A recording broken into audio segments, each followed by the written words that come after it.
우리 시작하기 전에 잠깐 지난번에 했던 거 좀 리뷰하면서 이렇게 생각을 좀 하고 그 다음에 가도록 하겠어요. 자, 우리 보통 성례를 사크라멘트라고 얘기를 했어요. 성례 하면 우리 개신교회에서는 두 가지 얘기한다고 그랬어요. 뭐와 뭐죠? 예, 세례와 성찬. 세례와 성찬. 그게 성례예요. 자, 우리가 성례가 왜 필요하냐? 성례라는 것은 두 가지 중요한 의미가 있어요. 첫 번째는 뭐냐면 보이지 않는 것을 보여주는 거예요. 말씀이라는 건 보여주지가 않아요. 그렇죠? 말씀이 보여지지 않지요. 또 말씀이 지시하고 있는 것은 예수 그리스도예요. 그런데 우리는 예수 그리스도를 눈으로 볼 수 없어요.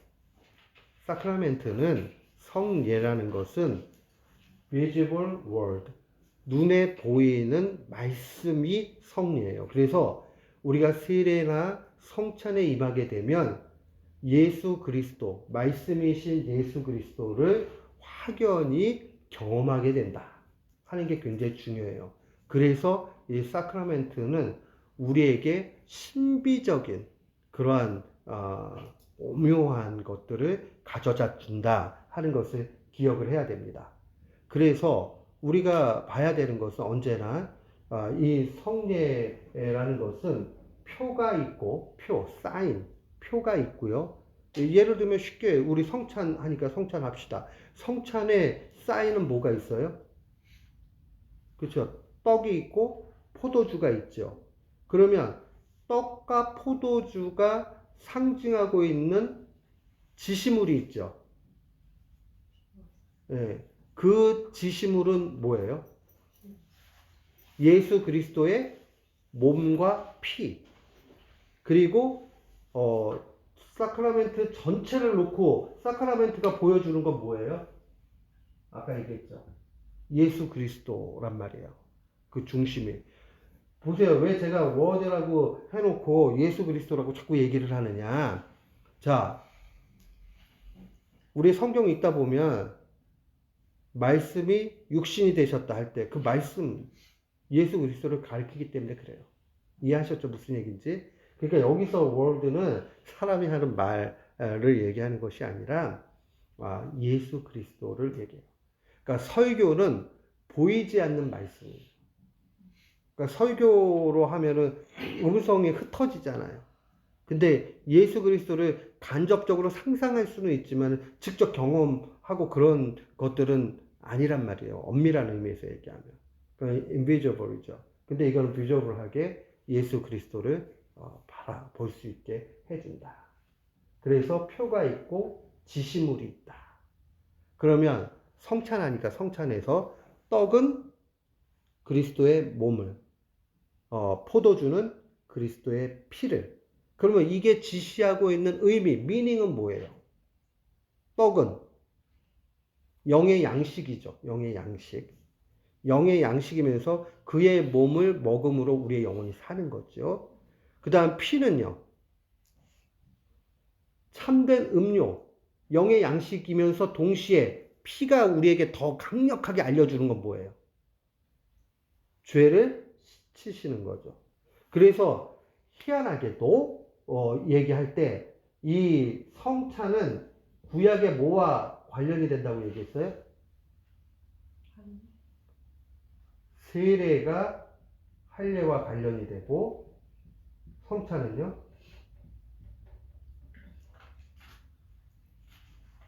목사님 뭐랑 관련이 돼요? 6월절하고 이거 다 녹화되고 있는데 6월절하고 관련이 되죠. 그래서 세례요한이 예수님 바라보면서 뭐라고 그랬어요? 세상 죄를 지고 가는 하나님의 어린 양, 아니오스 데이 그렇게 얘기하죠. 하나님의 어린 양. 그 뭘 이스라엘 백성들은 그 얘기를 딱 듣는 순간 알아요. 하나님의 어린 양 하면 무슨 절기를 떠오를까요? 그들은 6월절을 떠오르게 되죠. 그래서 6월절 하면 그들에게 있어서는 최대 명절이에요. 3대 명절 가운데 6월절 하면은 뭐랑 관련된다고 그랬어요? 출애굽기에 보면 10가지 재앙 가운데 장자의 죽음. 그래서 문설주와 임방에다가 흠없는 어린 양의 피를 딱 이렇게 바르면 죽음의 사자, 죽음의 천사가 와서, 이제 죽음의 천사가 오는 이유는 뭐냐면 장자를 다 죽여야 되니까. 근데 믿음으로 그 어린 양의 피를 바르면 믿음이 있다라고 증표가 돼서 산다. 이거를 믿는 사람들 다 발랐겠죠. 그러면 그 거리에 다 와가지고 죽음의 사자가 장자들을 다 죽이려고 할 때에, 여기는 어린 양의 피가 있구나. 믿음의 집이구나. 그러면 안 죽였단 말이에요. 그래서 죽음이 그냥 넘어간 거죠. 그래서 월자가 넘어갈 월자라고 그랬잖아요. 그래서 6월이 패스오버, 넘어갔단 말이잖아요. 6월절. 그래서 예수 그리스도는 6월절 어린 양이다. 그래서 그의 피를 볼 때는 구원으로 가게 되는 거죠. 죄를 깨끗하게 씻는 거죠. 그러니까 이 지시 관계를 잘 봐야 돼요. 성찬과 연결했을 때 이거를 우리가 갖지 못하면 안 돼요. 그러면 세례도 말 나온 김에 한번 복습합시다. 세례라는 것은 어떻게 해요? 일단 표가 뭐예요? 물이 있죠, 물. 그렇죠? 물이 저긴데 물 하면은 뭐 하는 거예요? 물로 뭐예요? 마시기도 하지만 중요하게 세례에서 얘기하는 거. 왜 세례라고 썼을까? 이 세자가 뭘까요? 씻을 세자예요. 세수한다 할 때 이게 손 닦는 것만 세수라고 안 그러고 얼굴도 닦는 거 다 세수라고 그러잖아요. 그때 그 세자, 물수자가 들어가요. 한자에서는 이렇게 쓴단 말이에요. 그래서 씻은 날. 뭘 씻을까요? 물로 죄를 씻는 거예요. 그래서 자, 죄로 씻고만 끝나는 게 아니라 물에 확 잠겨져요. 그러면 죄에 대해서 죽고 다시 물 밖으로 나와요. 그러면 어떻게 돼요? 성령에 의해서 내 영혼이 살아난다. 그래서 mortification of the flesh, 내 육이 죽고, 그 다음에 vivification of the spirit, 내 영이 사는 거죠. 실제 성령으로 산다, 내 영이 산다, 두 개 다 가능해요. 해석이. 그러니까 요 부분을 기억을 해야 돼. 그래서 언제나 사인이 있고 그 사인이 지시하는 거. 그러면 이 물이라는 거는 지시하는 게 누구의 깨끗게 하심이에요? 예수 그리스도의 깨끗게 하심이니까 궁극적으로 성찬이나 세례나 모두 그리스도를 보여준다. 실제 눈으로 볼 수 있잖아요, 우리가 그 상황에서. 근데 여기서 신비라고 얘기하는 것은 그리스도와 연합이 된다. Union with Christ.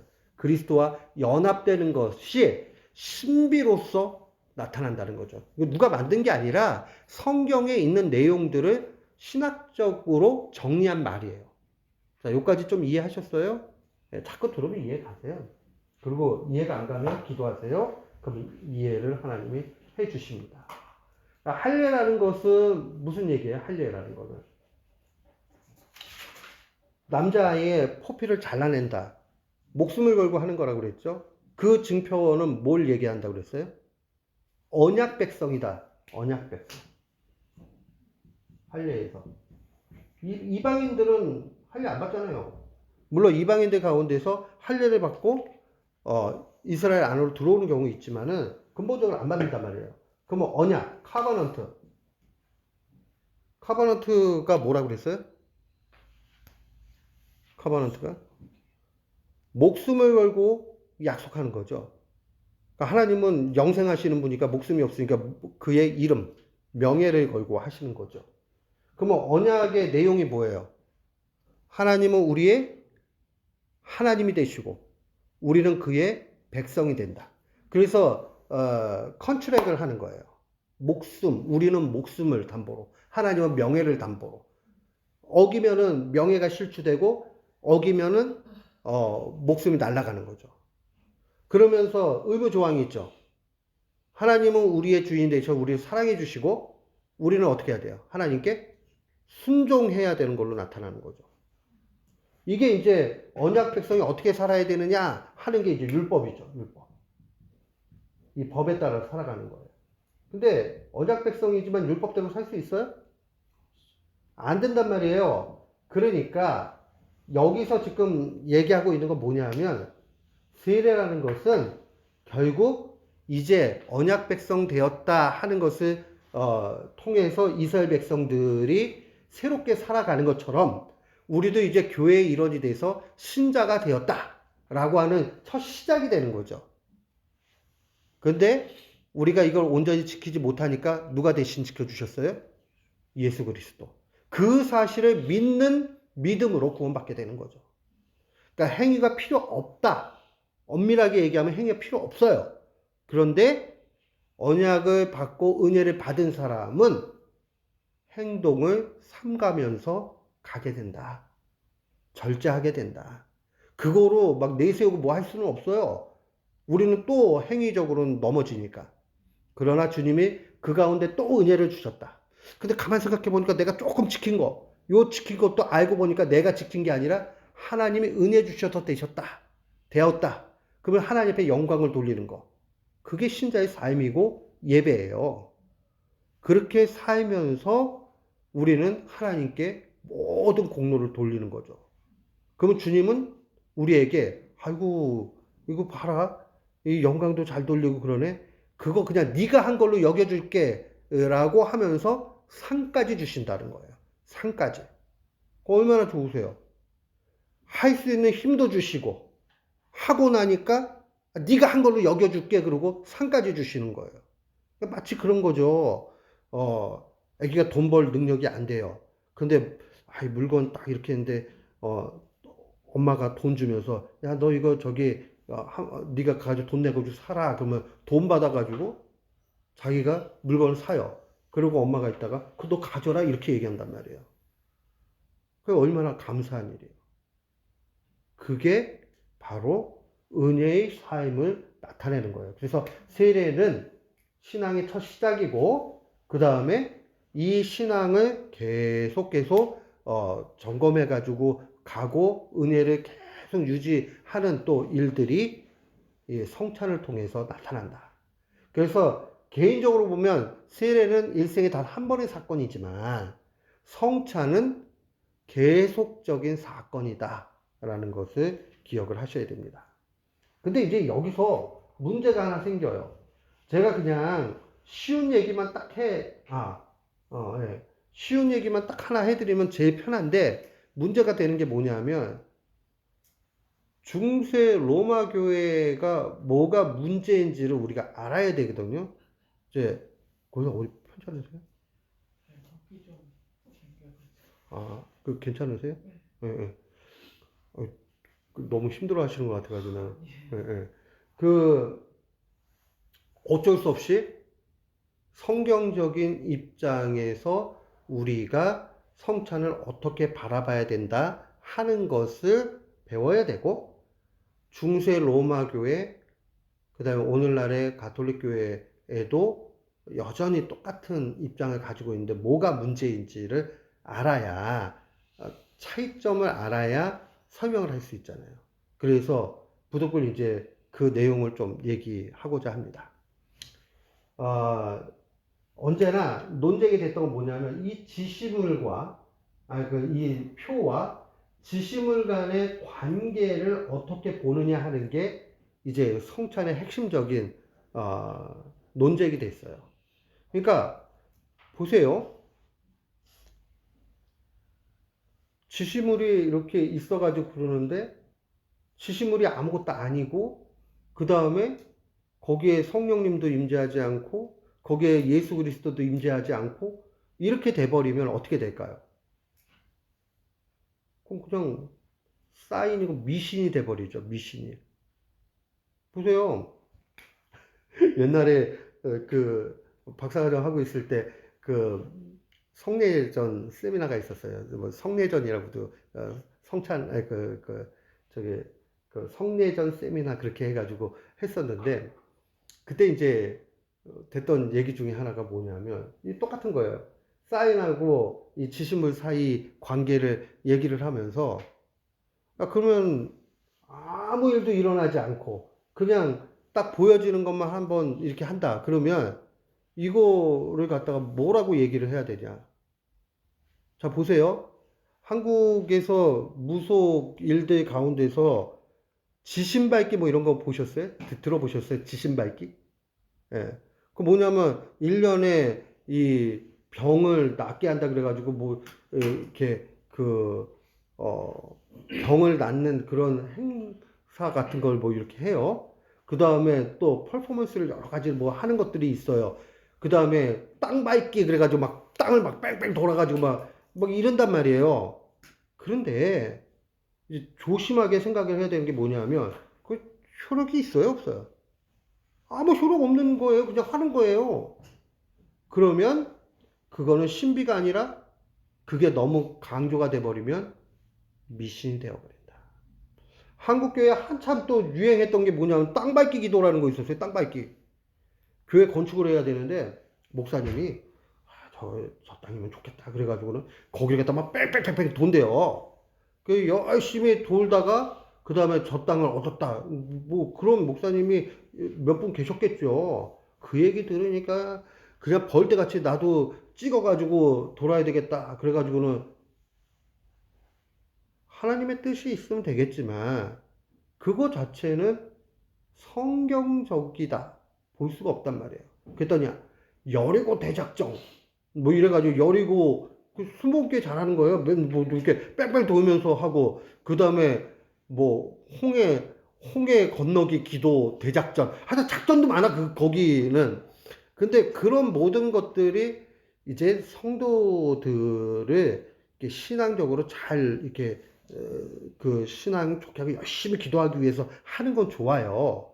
그런데 만약에 사람들이 착각을 해가지고 그렇게 뭔가를 기도의 능력이 아니라 그런 행동이 능력이 있는 것처럼 한다면 그 미신이 되고 만단 말이에요. 자, 성찬 얘기로 다시 와서 보면 주님이 임재하시지도 않고 그 다음에 아무런 효력도 없다. 그럼 미신행위가 돼버린단 말이에요.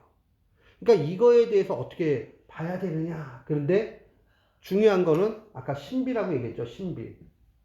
신비라는 거는 말로 설명할 수 없는 그러한 일을 신비라고 얘기해요. 숨겨져 있는 하나님의 놀라운 일을 신비라고 얘기한단 말이에요. 근데 성찬은 신비예요. 실제로 한마디로 얘기하면 그리스도와 신자가 하나가 되는 신비가 있단 말이에요. 그럼 그리스도께서 임재하셔야 된단 말이에요. 효력이 있어야 된단 말이에요. 근데 중세교회는 신비를 강조하다 못해 너무 강조를 해보니까 어떻게 될까요? 이게 일종의 미신같이 돼버린 거예요. 미신같이. 그래서 이런 거예요. 자, 사제가 그 로마 교회 성직자를 사제라고 얘기하잖아요. 사제가 성찬식에서 축성을 하면 감사 기도를 드리면 그러니까 우리는 그냥 감사 기도 그 다음에 집례할 때 집례 기도 이렇게 얘기하면 그걸 축성이라고 해요. 축성을 하면 갑자기 떡의 서브스턴스 본질이 이게 밀가루잖아요. 밀가루 그게 주님의 몸으로 확 바뀐다 이렇게 가르쳤단 말이에요. 그러니까 그분들에게 있어서는 서브스텐셜에이션 그러니까 서브스턴스가 트랜스 되는 거예요. 확 변하는 거. 그래서 화채설이라는 말이 이게 될 화자거든요. 그러니까 몸으로 된다. 그리스도의 몸으로 된다. 그리스도의 피로 된다. 그렇게 얘기를 했단 말이에요. 그러니까 이 본질 자체가 변한다. 근데 루터나 칼빈이나 개혁자들은 뭔 소리냐. 무슨 본질이 변하냐. 근데 이제 로마 교회는 이렇게 가르쳐야 돼요. 왜냐면 이 신비가 너무 크기 때문에 이게 이제 옛날에 한국 분들 가운데서 이제 그 무속적인 것들하고 막 이렇게 하는 분들은 막 예수님 사진 앞에 놓고 막 촛불 켜놓고 막 기도하고 막 그런 거 많아요. 그 다음에 산 같은데 굴 파가지고 예수님 사진 걷다 놓고 막 열심히 기도하면 지극정성 기도하면 된다. 그러니까 하나님과 예수님께 기도하면 되긴 하는데 그걸 그런 식으로 넣고 할 때에 문제가 생기는 거죠. 그래서 이 신비가 오히려 미신으로 돼버린 것이 중세교회예요. 오늘날의 로마 교회도 가톨릭도 여전히 이 교리는 포기하지 않고 있어요. 그대로 변한다. 화채설을. 그런데 우리는 인정하지 않죠. 그렇게 얘기하지 않죠. 근데 이제 루터가 종교개혁을 하면서 루터가 원래 가톨릭 사제였잖아요. 그러니까 이 루터에게 있어서는 이 문제를 좀 해결을 해야 돼요. 루터는 분명히 뭘 믿고 있었냐면 주님이 임재하시는 거 맞는데 그렇다고 해가지고 이 로마 교회 같이 속성이 변한다 이렇게 얘기해서는 안 된다 하는 것까지는 알았어요. 근데 이걸 설명하고자 하니까 쉽지가 않은 거예요. 그래서 얘기를 하게 된 게 뭐냐면 일단 루터에게 있어서 강조하고 있는 거는 뭐냐면 실제로 임재하신다. 실제 임재. 리얼. 프레젠트. 요거는 똑같아요. 그런데 어떤 문제가 있냐면 거기 보면 루터에게 있어서는 예수님이 신성과 함께 인성으로 떡 속에 떡과 함께 떡 아래 실제 임재하신다. 그러니까 이제 보세요. 떡이 이렇게 있어요. 떡이 있는데 떡의 속성은 그대로 있어요. 그러니까 이게 트랜스 되는 거 아니에요. 그냥 있어요. 근데 이 떡과 함께, 그래서 함께라는 말이잖아요. 그래서 substance가 함께 임하는 거죠. 그래서 떡은 안 변하는데 떡에 그리스도께서 이 떡과 함께 또는 떡 안에 또는 떡 아래 임하게 된다. 이게 떡 아래라는 말은 테이블 아래 뭐 그런 의미도 있어요. 그러니까 이거 뭘 얘기하는 거냐면 실제 예수 그리스도께서 여기에 신성과 인성으로 임하신다. 이렇게 된 거예요. 그럼 예수님이 임하신다 하면 되는데 왜 신성과 인성? 루터가 그렇게 가르치니까 그 다음에 개혁자들 안에서도 논쟁이 벌어진 거예요. 원래는요. 지금 루터교회 있잖아요. 루터교회하고 종교개혁을 해서 리포엄드 다 개혁자들 똑같잖아요. 그런데 유럽이 두 개로 딱 양분이 돼요. 루터교회와 개혁교회로. 그러면 왜 나뉘게 되었느냐? 실제로 모든 조항의 일치를 봤는데 성찬론에 있어서 이 예수님이 어떻게 임재하시느냐 요 문제 때문에 반조항이 좀 안 맞아요. 그래가지고 갈라지게 된 거예요. 그러니까 엄밀한 의미에서 보면 다 똑같은데 그 마지막에 조금만 서로 이해를 했으면 되는데 그게 좀 안타까움이 있어요. 루터도 강조하고 있는 것은 뭐다? 실제 임재다. real presence다. 그런데 가톨릭하고 다르는 것은 이 사인, 떡에 또 포도주의 substance는 변한다, 변하지 않는다? 변하지 않는다. 요 차이가 있어요. 근데 이 우리는 이제 칼빈의 입장이 보다 성경적이고 이게 그 성찬에 대해서 이 그러니까 그 종교개혁 이전의 전통과 다 연결해 볼 때에 가장 맞다 하는 입장이기 때문에 제가 요걸 좀 강조해 가지고 설명하려고 합니다. 우리 보통 영적 임재에서 이렇게 얘기하거든요. 줄여서요. 근데 더 실제적으로 얘기하면 성령을 통한 실제적 임재다. 이렇게 봐야 돼요. 자, 루터하고 칼빈 쪽하고 차이가 뭐냐면 예수님은 양성이 있으시죠. 뭐와 뭐가 있으세요? 예수님은 휴메니티가 있고 또 디비니티가 있죠. 인성이 있으시고 신성이 있으세요. 근데 예수님이 이 땅에 계시다가 십자가에 달려 죽으시고 부활하시고 한 40일 동안 지상에 있으시고 그 다음에 하늘로 올라가셨죠. 떠나는 것이 더 유익하다 하면서 올라가셨잖아요. 그러나 또 다른 보혜사를 보내주시겠다. 원래 보혜사는 예수 그리스도예요. 또 다른 보혜사는 누구세요? 성령님. 그러면서 올라가시니까 그의 육신은 어디 계세요? 하나님 우편에 계시단 말이에요. 육체라는 건 100% 사람이니까 육체라는 것은 어떻게 돼요? 시공간의 제약을 받아요, 안 받아요? 받아요. 신성은 받지 않아요. 그런데 개혁자들의 개념 가운데 뭐가 있냐면 거기 이제 보면 커뮤니카치오 이디오마튬 속성의 교류라는 게 있어요. 이거 이렇게 이해하시면 돼요. 인성과 신성을 딱 뭐 칼로 두부 자르듯이 이거는 인성, 이거는 신성 할 수 있어요, 없어요? 못 한단 말이에요. 설명을 해야 될 때 신성과 인성을 나누지만 딱 뭘 잘라가지고 자 사람도 마찬가지예요. 사람 속에 영혼이 있어요, 없어요? 그럼 육체와 영혼을 어떻게 나눠요? 못 나눠요. 사람은 육체와 영혼이에요. 언제 나눠져요? 죽으면 나눠져요. 그래서 죽음이라는 것은 육체와 영혼이 분리되는 게 죽음이잖아요. 그죠? 그런 것처럼 예수님께서는 승천하셨으니까 이 휴메니티, 인성 자체는 천상에 계신 거예요. 근데 속성의 교류가 있으니까 루터 입장에서는 신성을 통해서 인성이 함께 임한다 이렇게 가르쳤어요. 공제설에서는 함께 임한다 할 때 이 공자가요 공동이라고 쓸 때 한자로 공자예요. 그러니까 함께 임한다. 자 이해하셨죠? 그런데 칼빈은 아니야 그렇게 설명하면 안 되고 이렇게 본 거예요. 신성은 시공간의 제약을 받고 있으니까 천상에 계시고 그의 성령을 통해서 임재를 하신다. 서브스턴스는 변해요, 안 변해요? 당연히 안 변하죠. 떡은 떡이고 포도주는 포도주지만 그러나 그곳에 성령님을 통해서 임하게 되는 거죠. 자, 그럼 왜 성령님이라는 말이 되느냐? 그리스도와 우리가 연결되어 있기 때문에 그래요. Union with Christ 이 문제 때문에 그래요. 보세요. 그리스도와 연합이 되죠, 우리가. 성찬을 통해서.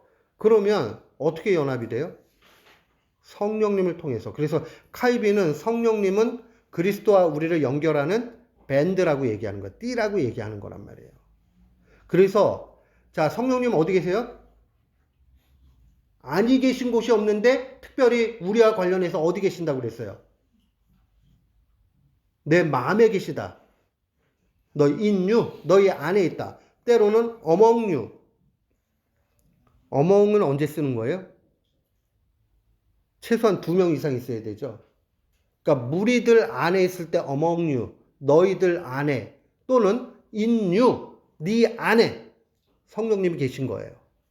그러니까 우리의 영혼이 그리스도와 하나가 될 때 성령님을 통해서 근데 성령님은 그리스도의 영이시기도 하죠. 그러니까 그리스도와 우리를 연결시켜 주는 것이 성령님이에요. 그러니까 요 상황에서 우리가 봐야 되는 게 있어요. 자, 2가지 개념이에요. 여기 아나포라, 스루슨 코르다. 요거를 좀 기억을 해야 되는데 제가 성찬 임할 때마다 언제나 저는 이렇게 높이 들고 하죠. 집례자가 높이 드는 걸 아나포라라고 얘기를 해요. 아나포라. 그 왜 제가 이렇게 높이 들까요? 뒤에 안 보일까봐 잘 보이라고요? 아니죠. 그 높이 드는 것이 무엇이냐면 우리의 마음과 영혼을 같이 올리세요 하는 뜻이에요. 그래서 높이 들어서 빵을 찍고 그 다음에 잔을 높이 올려서 그리스도의 보혈을 다시 한번 생각해 보라는 거죠. 그럴 때에 수루숨이라는 말이 라틴어에서 올린다 이런 얘기라고 그랬죠. 코르다는 heart, 마음이에요. 그러면 이 참여자들은 어떻게 해야 돼요? 마음을 높이 들어서 천상의 그리스도를 바라보는 거예요. 그러면 우리가 천상에 어떻게 올라가요? 성령님을 통해서. 그리스도와 연합되어져 있으니 육체로 계신 하나님의 보좌로 우리가 그 시간에 올라가는 거예요. 근데 성찬은 예배의 아주 중요한 핵심이에요. 그러니까 우리가 예배 드릴 때 똑같아요. 그냥 뭐 이렇게 예배 드리는 것 같다. 천만의 말씀이요. 우리의 영혼이 높이 들려져서 예수 그리스도의 그 보좌로 올라가면서 우리가 천상의 예배에 참여를 하는 거예요. 그 예배가 얼마나 신비고 놀라운 일인가를 우리는 좀 기억을 해야 돼요. 예배를 가볍게 여기면 안 돼요. 그러니까 우리 코로나 때문에 어쩔 수 없이 예배를 우리 교회는 거의 100% 몇 번 이제 확진자들 요런 초기 문제 때문에 제 기억으로 한 2번 정도 주일날 모인 거 외에는 다 모였단 말이에요. 왜 그렇게 했느냐? 안 모인 교회들을 정죄하는 게 아니라 우리가 그러면 하나님 앞에 모여가지고 영광을 돌려 천상으로 올라가야 될 때 그 인터넷으로 하면은 어디 사이버 공간에 어디 모였다가 올라가요? 어떻게 되는 거예요? 말이 안 돼요. 말이 안 돼요. 전쟁이라든가 팬데믹이라든가 이런 아주 특수한 상황에 그럴 수 있지만 그때라도 쉼 없이 가야 돼요. 한국 교회는 6.25 전쟁 중에도 주일 예배가 쉰 적이 없대요. 전쟁 중에도. 우리 믿음의 선조들이 지켰던 귀한 하나님을 예배하는 일들. 그렇기 때문에 이 예배가 얼마나 귀한지 우리가 좀 생각을 해 봐야 됩니다. 그래서 우리의 마음을 높이 들어서 나아가야 되고 성령님으로 말미암아 이 모든 일이 가능하게 되었다 하는 것을 기억을 해야 돼요. 그래서 여기서 기억해야 되는 큰 2가지. 첫 번째는 성령님을 통해서 그리스도와의 연합이 가능하다. 2번째는 그래서 그리스도의 연합을 통해서 성찬, 다른 말로 예배는 우리의 영혼이 높이 올려져서 천상의 예배에 참여하는 것이다. 천국 가도 예배 있어요. 천상의 예배가 있단 말이에요. 제가 찬송가 285장 4절 참 사랑하는 게 이거는 신학을 모르고서는 지을 수 없는 찬양이에요. 보세요. 주님의 성찬, 우리 같이 한번 읽어볼까요? 시작. 주님의 성찬 받을 때마다 하늘의 기쁨 미리 맛보고. 왜 하늘의 기쁨을 미리 맛본다고 그래요? 원래 하나님 나라 가야지 천상의 예배에 참석을 하는 건데 그 기쁨을 우리 지상 안에서도 부분적이지만, 제가 부분적이라고 얘기하는 거는 천상에 진짜 가야 진짜니까. 그러나 우리는 부분적이지만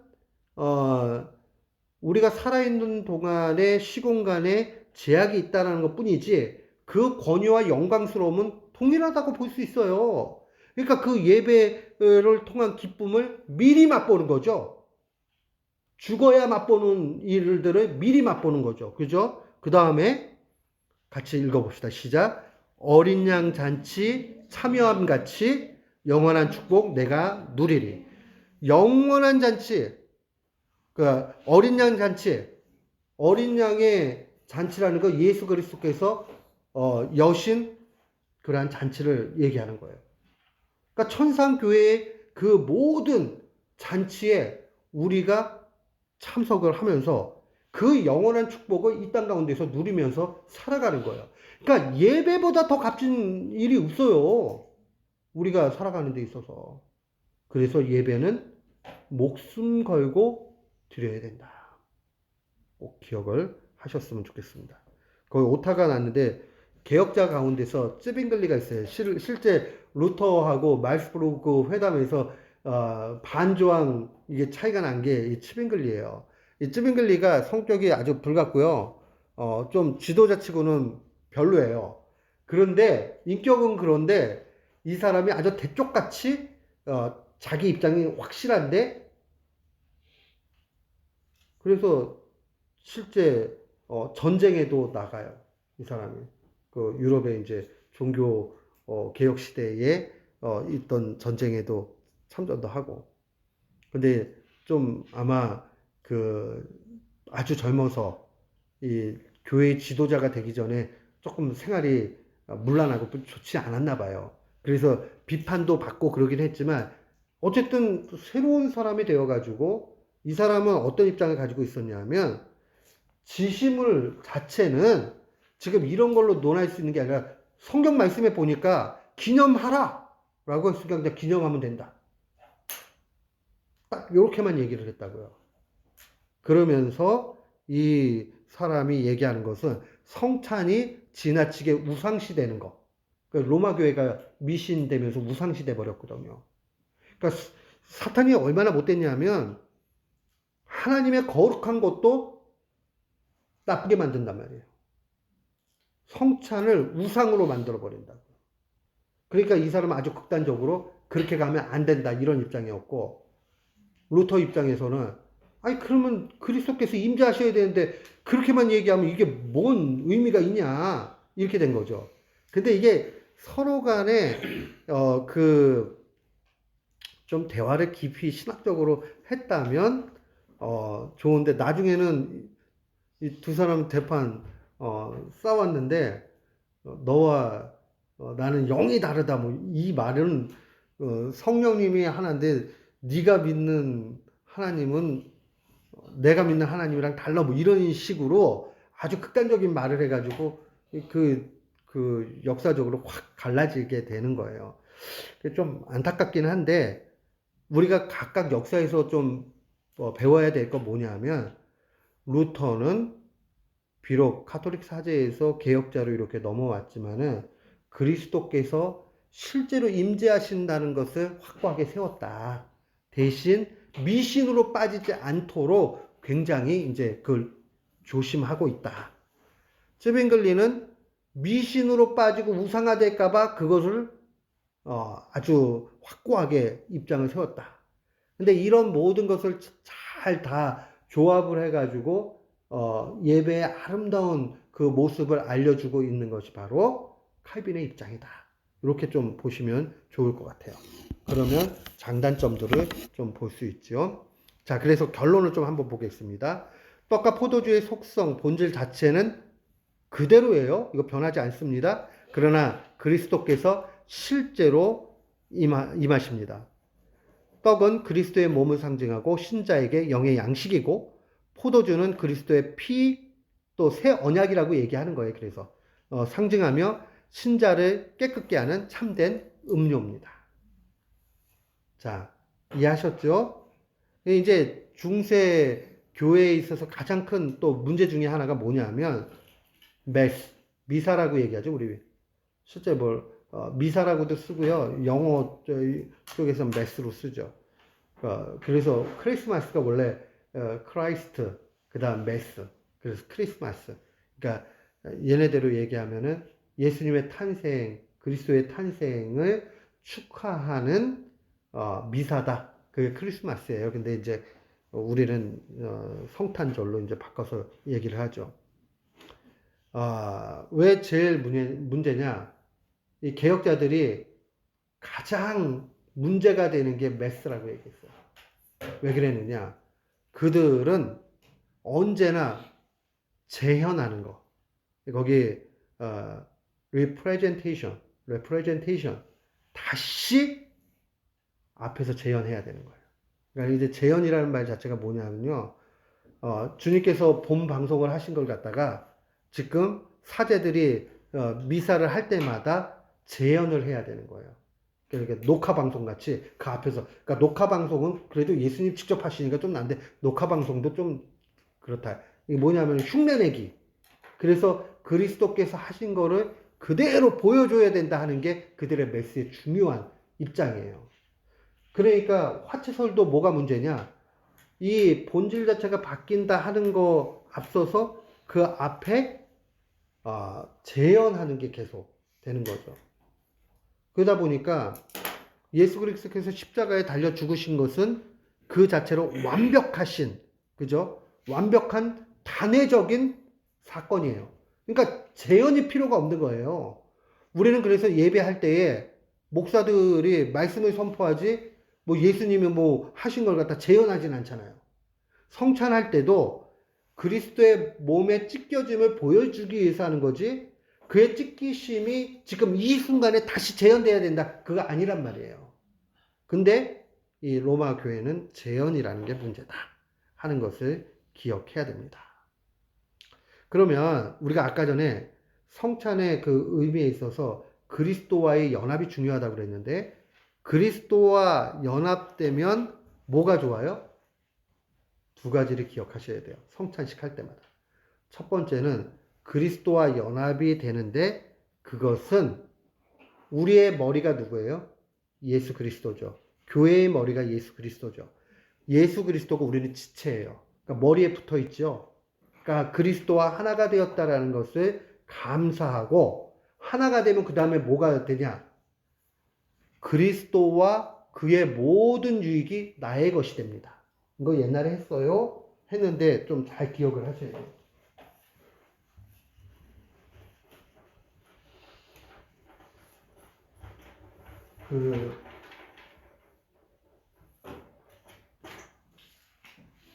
고린도전서 1장 30절 꼭 외우라고 그랬죠? 여기에 보면은 하나님께서 예수 그리스도께 모든 권능을 주세요. 그죠? 이 권능의 대표적인 게 거기 네 가지가 나와요. 지혜와 의와 거룩함과 개역 개정판은 구원으로 했고 옛날 개역 한글판은 구속으로 했는데 제가 봤을 때는 구속이라는 번역이 더 좋은 것 같아요. 지혜와 의와 거룩함과 구속함. 자, 이 모든 게 뭐냐? 이게 하늘의 지혜, 예수 그리스도의 의, 예수 그리스도의 거룩함, 예수 그리스도의 구속. 이거는 제유법이라는 거 알아요? 제유법? 때로는 또 환유법이라고도 얘기하고 조금 두 가지는 차이는 있는데 이게 뭘 뜻하는 거냐? 사람이 떡으로만 살 것 아니다 라고 얘기할 때 떡은 뭘 얘기하는 거예요? 떡만 얘기하나요? 밥은 안 돼요? 아니, 밥까지 포함하는 거죠. 그냥 대표적인 걸 가지고 하는 거죠. 그게 그 문법적으로는 스나도 그래가지고 그 저기 제유법이라고 얘기해요. 스나도. 그러니까 여기서 지혜와 의와 거룩함과 구속함이라는 거는 하늘의 신령한 복의 대표적인 것들을 얘기하는 거고 이거 외에도 우리 평강도 있고 하늘의 기쁨 그 평강도 있고 그 다음에 사랑도 있고 여러 가지 있잖아요. 이 모든 것들이 다 신자에게 주어지는 거예요. 그리스도와 연합이 되면. 무슨 말인지 이해하셨죠? 그래서 하늘의 유업을 받는다. 천국을 상속받는다. 그의 모든 것들을 얻는다. 하는 말 자체가 결국 이 하늘의 신령한 복을 받아 누리게 되는 거죠. 예수 그리스도와 하나가 됐을 때. 그리고 구원이 여기서 적용이 돼요. 그리스도와 하나가 되면 그리스도께서 십자가에 죽으심으로 나의 죄가 거기에 못 박히게 되고 그 다음에 그리스도가 부활하신 걸 통해서 우리도 부활하게 되고 이 모든 것이 그리스도와의 연합에서 나타나요. 또 말씀에 보면 하나님께서 성부께서 아들을 우리에게 주셨잖아요. 그죠? 아들을 아끼시신 분이 아끼지 않으신 분이 아들까지도 아낌없이 우리에게 주신 분이 하물며 다른 거 안 주시겠냐고요. 제 얘기가 아니라 성경 말씀이잖아요. 하나님 우리에게 필요하면 모든 것을 주신다. 그러니까 그리스도와 연합되어 있는 이게 아주 중요합니다. 제가 꼭 그 어른들, 신앙적인 어른들의 이 칼럼이나 또 이런 방송들은 꼭 찾아보는데 요 며칠 전에 한국의 지성이라고 얘기하는 연세대 부총장 하셨던 김동길 선생님 돌아가셨잖아요. 김동길 선생님. 이분이 1928년생이시거든요. 그러니까 94세에 돌아가셨어요. 이분보다 한 10살 위에 그 연대 철학과 교수님 아직도 살아계세요. 올해 104살 정도 되셨어요. 김영석 교수님이라고 계시는데 두 분을 좀 이렇게 비교하다 보면 두 분 다 신앙인이에요. 두 분 다 신앙인이에요. 그래서 다 예수 그리스도를 얘기하고 그러는데 제가 이제 김동기 선생님 얘기만 오늘 할게요. 굉장히 놀란 게 있는 게 뭐냐면 예수를 믿는다는 것은 딱 이분이 아주 쉽게 얘기해요. 예수를 그리스도로 믿는 것이다. 이 말이 뭐예요? 예수님만이 구원자다. 이게 믿는 게 예수 믿는다는 거예요. 이분은 믿는 얘기를 해요. 그러면 자기는 평생의 역사학자로 살아가면서 사회의 많은 것들을 뭐 이렇게 하고 그랬는데 정치 체제에 있어서는 자유민주주의를 추구해 나간다. 자유민주주의를 추구해 나가는 이유는 딱 한 가지다. 자유민주주의 하에서만 교회가 발전하기 때문이다. 다른 말로 얘기하면 온전히 믿음 생활을 할 수 있다는 거예요. 이분이 1946년 해방되고 45년에 해방이 되고 나서 46년도에 북한의 그 평안남도의 맹산이라는 곳이 고향이신데 여기에서 남한으로 내려오십니다. 왜 내려왔느냐? 40년대가 되면 평양 쪽에는 이미 김일성이 그 러시아 그 군을 다 이렇게 해가지고는 공산당이 여기 들어와 있어요. 40년대. 근데 볼셰비키 혁명이 그 공산당 그 러시아의 혁명이 1917년 정도 16년 17년 요때란 말이에요. 그러면 40년대니까 한 25년 요 정도 지냈을 때 북한에 지금 내려온 거예요. 이 양반이 경험한 거예요. 이 북한 체제 안 되겠다. 북한 체제로 가면 그러면 다 죽는다. 경험한 거예요. 그래서 자유민주주의. 그러니까 이분은 뭐냐면 잘 믿기 위해서 선택한 것은 바로 자유민주주의밖에 없다. 이렇게 간 거예요. 자, 우리가 신앙생활이라는 거는 두 가지 파트로 돼 있어요. 하나는 예수를 믿는 것이고 두 번째는 예수를 닮는 거예요. 닮는 거. 근데 믿는 것을 얘기하고 닮는 것을 얘기해야 돼요. 믿는 것은 믿음이고 닮는 것은 행함이에요. 이게 같이 가줘야 될 온전한 믿음인데 많은 분들이 예수 믿는 것은 별로 신경 안 쓰고 닮는 거 얘기하면 막 열광하는 시절이 됐단 말이에요. 이렇게 되면 안 된다고. 예수님을 닮기 전에 믿는 게 먼저 돼야지 은혜로 닮아가요. 안 그러면 닮아가려고 노력을 하지만 위선자로 끝나요. 위선자로.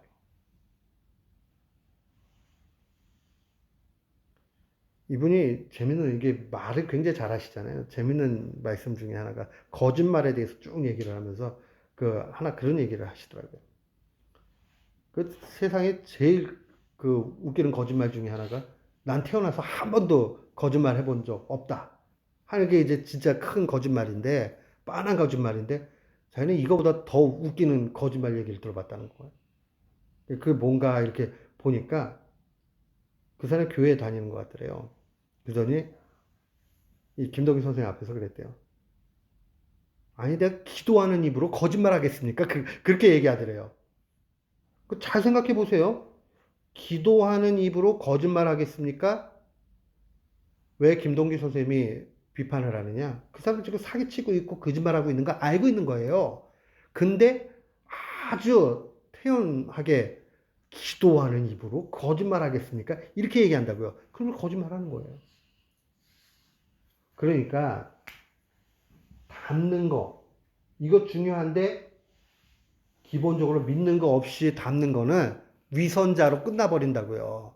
그가 예수 그리스도를 온전히 믿으면 넘어지기는 하지만 그러나 그렇게 얘기 못해요. 이분이 이제 94까지 거의 건강하게 이렇게 지내셨어요. 그 사람들이 자꾸 물어본단 말이에요.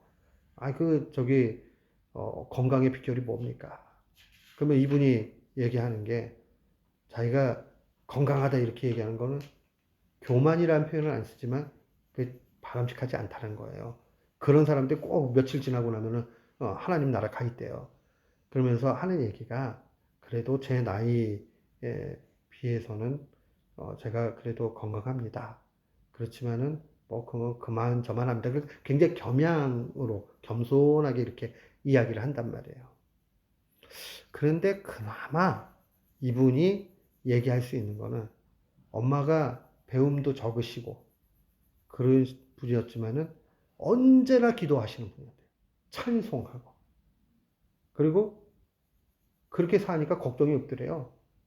본인도 그게 배운 거예요. 그래가지고는 본인은 별로 걱정 안 하고 사신대요. 그래가지고 옛날에 유명한 민청학년 사건이라는 게 있어요.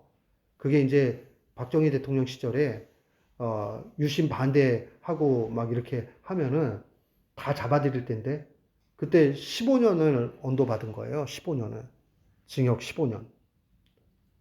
그래가지고는 그것만 끝나는 줄 알았더니 자격정지 15년이에요. 그러면 30년 동안 교수 못하는 거예요, 지금요. 그렇게 딱 언도를 받았는데 다른 사람들은 또 항소하고 막 그랬대요. 근데 본인은 뭐 내가 이렇게 놓여진 게 이러면 이러고 살아야지 뭐 그러고는 항소도 포기하고 확정돼 버렸대요. 그리고 그렇게 있었대요. 근데 그 평안할 수 있는 이유가 뭐냐?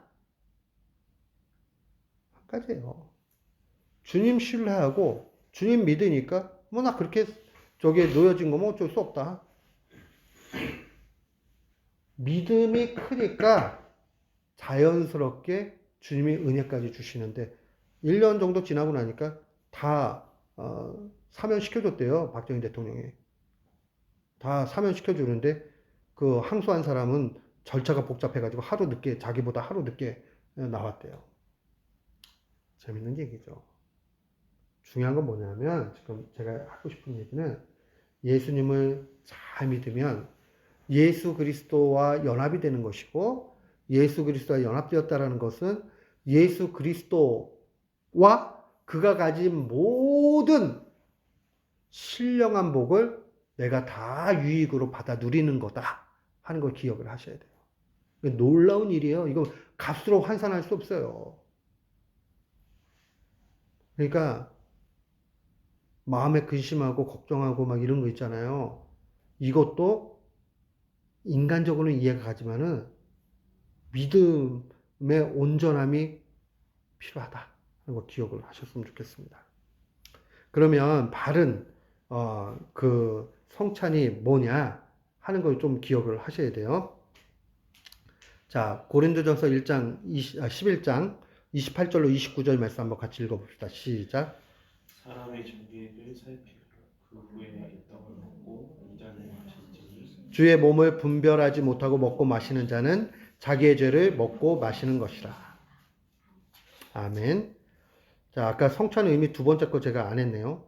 첫 번째는 그리스도와 연합되는 것이고요. 두 번째는 성도끼리도 연합되는 거예요. 왜요? 한 그리스도를 모시고 한 성령으로 묶여졌기 때문에 형제 자매 된 거예요. 이웃 사촌보다 더 센 게 뭐다? 교인들이에요. 교인들. 우리 피를 나는 형제들보다 가까운 이웃 사촌이 더 가깝다 이런 얘기 하는 것처럼 그거보다 더 센 게 뭐냐 하면 교인들 간에 하나 됩니다. 그 성도의 교제 중요합니다. 꼭 기억을 하십시오. 자, 그 다음에 우리가 그러면 성찬을 어떻게 해야 되느냐? 첫 번째, 성찬은 경건한 신자만 참여할 수 있습니다. 경건한 신자는 그 밑에 세 가지를 얘기하는 거예요.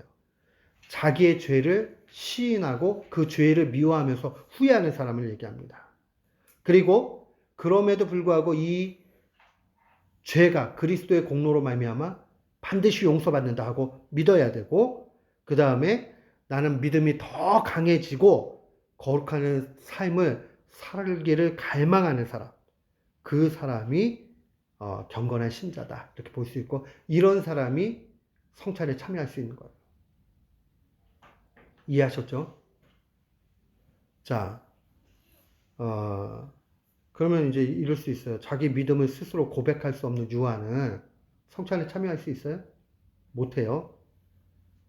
스스로 장성해가지고 저거 뭐죠? 입교를 한 다음에 아니면 자기 신앙을 충분히 고백할 수 있는 상황이 된 이후에 가능하다. 그러면 또 이런 비판을 할 수 있어요.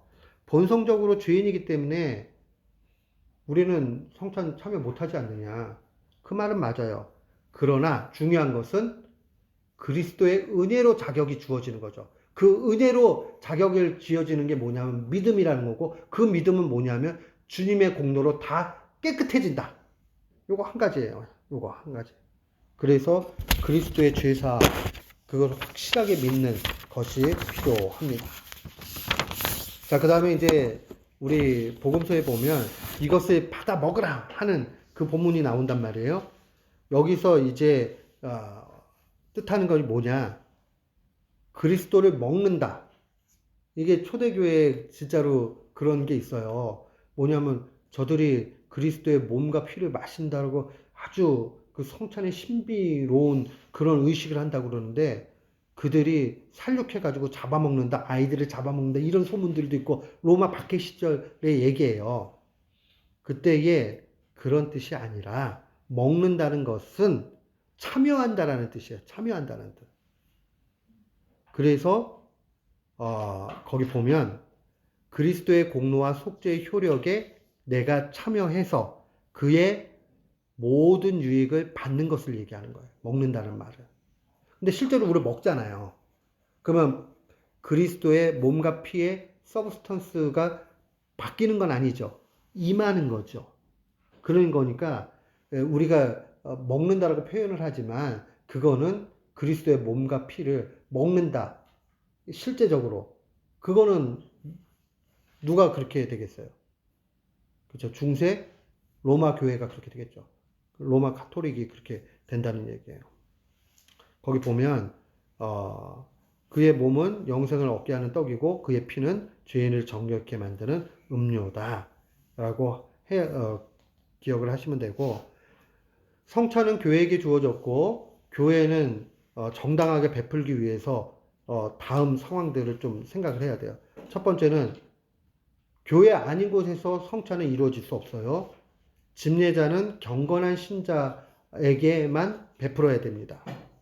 성찬의 목적인 주의 죽으심을 기념하고 믿음으로 컨펌, 확증하는 그러한 예식이 돼야 된다는 거죠. 꼭 기억을 해야 되고요. 7번도 비슷한 내용이에요. 성례는 교회에게 주어진 거기 때문에 개인 마음대로 할 수 없다. 세례는 교인이 되는 첫 시작이고 성찬은 하나님과 맺은 언약을 날마다 할 때마다 리뉴얼 하는 거예요. 여기서 내용이 바뀌는 건 아니에요. 내용은 그대로예요. 리뉴얼이라는 건 뭐예요? 다시 상기하는 아남네시스 얘기했죠. 기억하는 거. 그 아남네시스 갱신하는 것이다. 그래서 교회는 사도신경 고백하지 않거나 그 얘기는 온전한 우리와 동일한 신앙을 고백하지 않거나 타 동교인들에게는 시행해서 안 된다 하는 것을 기억해야 됩니다. 그리고 8번째 천국의 열쇠 부분은 다음 주는 아니죠. 2주 후에 제가 할 때 82문 요 부분들이 천국의 열쇠 부분과 83문하고 연결이 되는데 그때 할게요. 오늘 해놓으면 좋기는 한데 시간이 딱 1시간 정도 됐으니까요. 요까지 하고 요 뒷부분 천국의 열쇠 부분은 다음번에 할 때 연결해 가지고 그렇게 하도록 하겠습니다.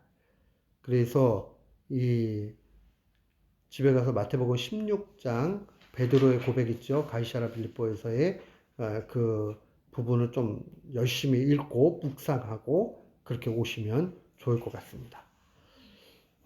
그래서 좀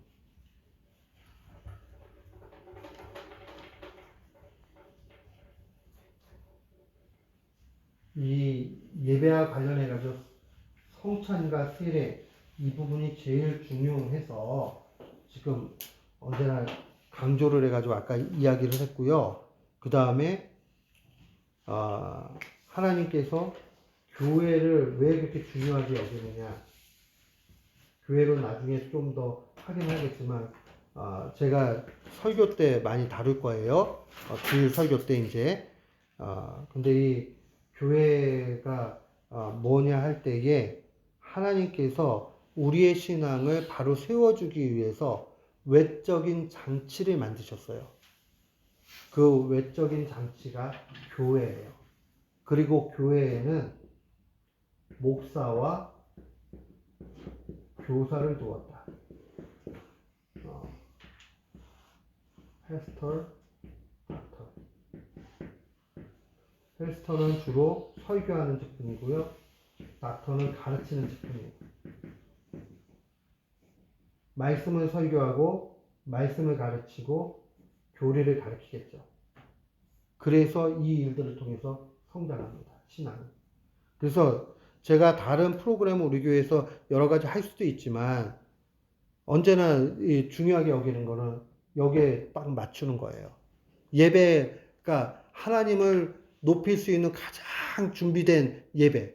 그 예배가 제일 중요하고 그 다음에 예배에 있어서 목사의 직무로서의 말씀 선포가 제일 중요하고 그러니까 다른 게 중요하지 않다 이런 게 아니라 말씀이 그만큼 중요하다는 거예요. 그리고 금요 신앙학교 때 우리 하이데베르크나 이런 거 하는 이유가 결국은 이 가르침을 통해서 우리가 크게 배울 수 있기 때문에 이제 기억이 났어요. 뭐 잊어버릴까봐 제가 얘기를 하라고 그랬는데 아무도 얘기를 안 해줘가지고 자 여기 지금 보면 우리 오늘 78문부터 자 다 이거 여세요. 이거 안 갖고 오셨어요? 네, 파일럿. 이거 안 갖고 오시면 안 돼요. 이거 집에 갖다 놔도 안 보잖아요, 또. 응? 그러시면 안 돼요. 이게 다 달달 외우듯이 해야 되는데. 자, 그러면 제가 질문을 할 테니까 아는 것만큼 한번 얘기를 해보세요. 자, 떡과 포도주는 실제로 그리스도의 몸과 피로 변화됩니까? 아닙니다. 100점. 그러면 왜 그리스도께서 떡을 자기 몸이요, 잔을 자기 피 또는 자신의 피로 맺은 새 언약이라고 부르셨습니까?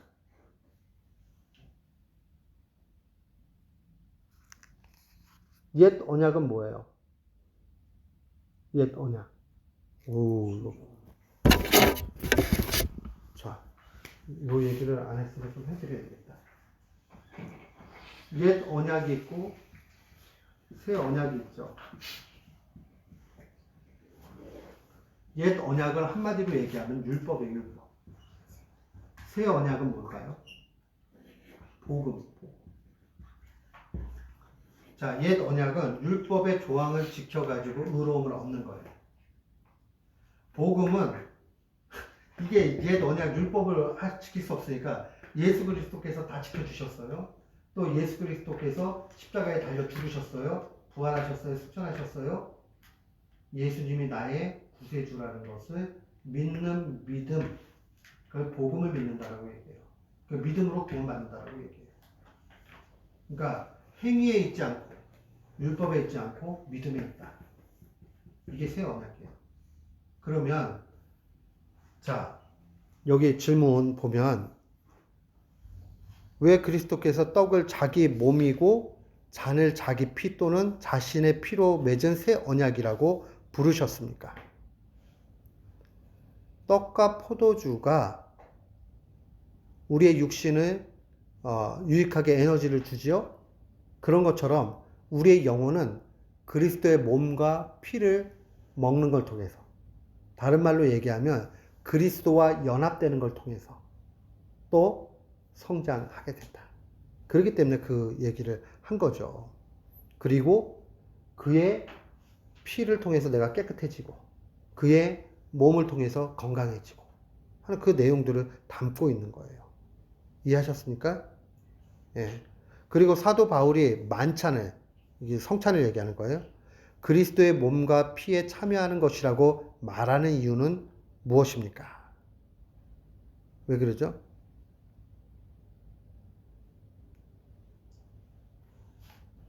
그리스도의 연합을 생각하면 그리스도의 연합을 통해서 얻게 되는 유익이 뭐라고 그랬어요? 그리스도와 그의 모든 유익이 내 것이 되는 거죠. 그러니까 연합을 통해서 그리스도와 함께 죽고 살고, 그렇죠? 그러니까 죽고 부활하고 그런 것처럼 우리도 그리스도의 승리하심이 곧 나의 승리함으로 되고 느끼게 된다는 거죠. 여기 내용대로 보면 그리스도의 모든 고난과 순종을 마치 우리가 몸소 고난을 겪어 죗값을 지불한 것처럼 진실로 우리의 공로로 간주해 주신다. 간주해 준다는 말이 무슨 말이에요? 여겨주신다. 실제는 아니지만 그렇게 해주신다는 거예요. 실제인 것처럼. 성만찬은 로마 카톨릭의 미사와 어떻게 다릅니까? 로마 카톨릭의 미사의 제일 큰 문제가 뭐라 그랬어요? 재연에 있다라고 그랬어요. 근데 성만찬은 재연이 아니라 단 한 번에 이루어진 완벽한 사건을 우리가 기억하는 거예요. 기억하는 거. 그걸 꼭 기억을 하십시오. 그래서 그리스도와 연합하게 된다. 성만찬은 누가 참여할 수 있다고 그랬죠? 경건한 사람만 된다고 그랬어요. 누가 경건한 사람이라고 그랬죠? 거기 누가 경건한 사람이에요?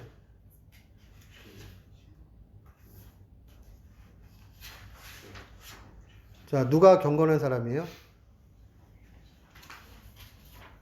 경건한 사람은요, 딱 그거예요, 그냥. 내가 죄인인 걸 인정하고, 그 죄에 후회하고, 그러나 그리스도께서 그의 공로로 다 깨끗하게 해주신다. 그리고, 그러기 때문에 나는 그 은혜 가운데서 정말 바르게 살아야 되겠다. 라고 그 거룩한 삶을 갈망하는 사람이다. 이 세 가지를 꼭 기억을 하셔야 돼요. 자, 먼저 죄를 알아야 되죠? 회개라고 얘기하면 돼요. 그 다음에 그리스도께서 그의 죽으심으로 날 깨끗하게 하셨다? 의롭게 여겨주시는 거죠. 믿음으로. 칭의라고 얘기할 수 있죠. 그러고 나면은 거룩하게 살아야 되겠죠. 성화라고 얘기할 수 있죠. 그게 경건한 사람이에요. 자, 말과 행위로 불신앙과 불경건을 드러내는 사람들이 성만찬에 참여하게 해도 됩니까? 안 됩니다. 그렇게 하는 사람들은 회개가 있어야 돼요. 반드시요. 그것까지 좀 기억을 하시고 요 내용들 좀 잘 살펴가지고 보시면 좋겠습니다. 자, 오늘 여기까지 하고요. 질문 있으세요? 네, 질문해주세요.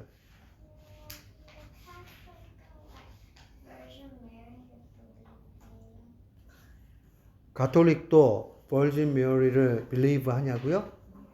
예. 근데 이제 그걸 믿는데 그거보다 더 큰 문제가 뭐냐면 그 버진 메리를 예수님의 어머니니까 예수님보다 더 높이는 것 같이 이렇게 느껴지게 해요. 버진 메리는 하나님이 아니잖아요. 예수님은 하나님이시고. 그러면은 예수님이 높아요? 마리아가 높아요? 예수님 높아요. 마리아는 그 어머니로서의 아주 훌륭한 모범은 되지만은 그러나 그도 죄인이란 말이에요. 그러니까 그렇게 우리가 예배할 대상이 아닌데 그 로마 카톨릭은 너무 높여서 문제다. 그렇게 이해하면 되겠어요. 네, 이해했어요? 네, 좋은 질문이에요. 네. 자, 오늘도 잘 정리했나요? 네, 아주 훌륭한 어린이에요. 네, 뭐 기도하도록 하겠습니다.